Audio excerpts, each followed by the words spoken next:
খবরদার কেউ ভিডিওটি উপরে ধাক্কা দিবেন না, দেখবেন আপনার কপাল খুলে যাবে। আজকে পড়া লাগবে না, শুধু আপনি শুনবেন, কারণ আমি সই শুদ্ধ করে সূরা ইখলাস 3 বার পাঠ করব, আর আপনি শুনলেই আপনার আমল নামে 1 খতম কোরআনের সওয়াব উঠে যাবে।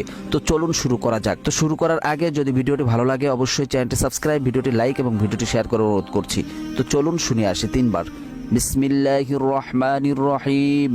قل هو الله أحد الله الصمد لم يلد ولم يولد ولم يكن له كفوا أحد بسم الله الرحمن الرحيم قل هو الله أحد الله الصمد لم يلد ولم يولد ولم يكن له كفوا أحد بسم الله الرحمن الرحيم قل هو الله أحد الله الصمد لم يلد ولم يولد ولم يكن له কুফুয়ান আহাদ।